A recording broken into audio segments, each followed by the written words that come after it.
अंतरिक्ष में यदि कोई इंसान मर जाए तो शरीर का क्या होगा? अंतरिक्ष को लेकर हमारे मन में कई सवाल उठते रहते हैं कि क्या धरती के बाहर भी जीवन है? क्या वाकई धरती जैसी कोई ग्रह अंतरिक्ष में है और वहाँ एलियंस रह रहे हैं? फिल्मों से लेकर किताबी कहानियों तक में इसका जिक्र होता रहता है। अब सोचिए, अगर अंतरिक्ष में कोई इंसान फंस जाए या फिर अंतरिक्ष में किसी इंसान की अगर मौत हो जाती है तो उसके शरीर का क्या होगा? इसमें कोई संदेह नहीं कि मनुष्य को अंतरिक्ष में भेजना एक असाधारण रूप से कठिन और खतरनाक काम है।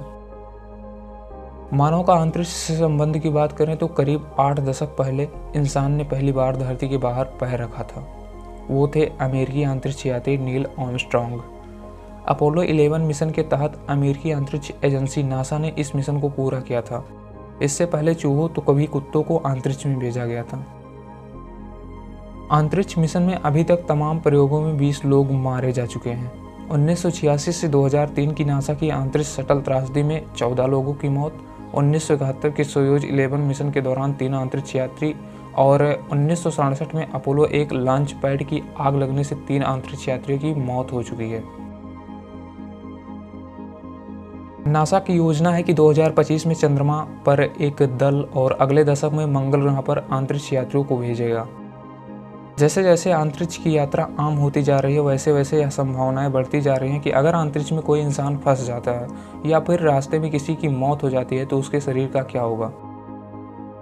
एक अंतरिक्ष चिकित्सक के रूप में जो अंतरिक्ष यात्रियों को स्वस्थ रखने के लिए नए तरीके खोजने के लिए काम कर रहा है, यदि कोई इंसान मिशन के दौरान पृथ्वी की कक्षा में मर जाता है तो चालक दल कुछ घंटों के भीतर ही एक कैप्सूल में शरीर को पृथ्वी पर वापस ला सकते हैं।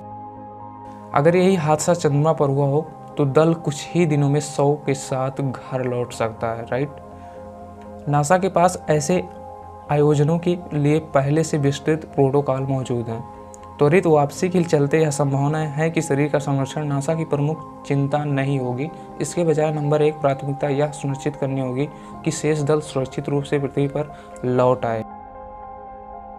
यदि मंगल ग्रह की 300 मिलियन मील की यात्रा के दौरान किसी अंतरिक्ष यात्री की मृत्यु हो जाती है तो चीजें अलग होगी। उस स्थिति में चालक दल संभवतः मुड़कर वापस नहीं जा पाएगा। इसके बजाय मिशन के अंत में जो कुछ साल बाद पूरा होगा, चालक दल को 100 के साथ अंतरिक्ष पर ही रहना होगा। मिशन पूरा करने के बाद ही दल को पृथ्वी पर लौटने की संभावनाएं हैं।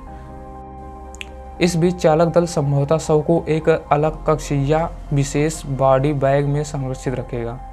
अंतरिक्ष यान के अंदर स्थित तापमान और आर्द्रता सैद्धांतिक रूप से शरीर को संरक्षित करने में मदद करेगी, लेकिन ये सभी परिदृश्य तभी लागू होंगे जब किसी की मौत अंतरिक्ष स्टेशन या अंतरिक्ष यान जैसे दबाव वाले वातावरण में हुई हो। बिना स्पेस सूट के अंतरिक्ष में यात्रा, यदि कोई व्यक्ति बिना स्पेस सूट की सुरक्षा के अंतरिक्ष में कदम रखे तो क्या होगा? ऐसी स्थिति में अंतरिक्ष यात्री की तुरंत मौत हो जाएगी। दरअसल दबाव कम होने पर अंतरिक्ष की वातावरण के संपर्क में आने से अंतरिक्ष यात्री के लिए एक सांस लेना असंभव हो जाता है, राइट, और रक्त और शरीर के अन्य तरल पदार्थ उबलने लगते हैं। बिना स्पेस सूट के मंगल और चंद्रमा पर क्या होगा? यदि कोई अंतरिक्ष यात्री बिना स्पेस सूट के चंद्रमा और मंगल ग्रह पर निकल जाए तो क्या होगा? चंद्रमा पर लगभग कोई वायुमंडल नहीं है, जबकि मंगल ग्रह का वातावरण बहुत पतला है और लगभग कोई ऑक्सीजन नहीं है। तो इसका परिणाम यह होगा कि यात्री को तुरंत मौत हो जाए। उसके शरीर की नसें और खून उबलने लगेंगे और सांस ना ले पाने और अत्यधिक खून निकलने से उसकी मौत हो जाएगी। दफनाना या दाह संस्कार संभव है? मान लीजिए कि अंतरिक्ष यात्री की मंगल की सतह पर उतरने के बाद मृत्यु हो गई। मंगल ग्रह पर दाह संस्कार नहीं किया जा सकता। इसके लिए बहुत अधिक ऊर्जा की आवश्यकता होती है। इसके अलावा किसी इंसान को जमीन के अंदर दफनाना भी सुरक्षित नहीं है। शरीर से बैक्टीरिया और अन्य जीव मंगल ग्रह को दूषित कर देंगे।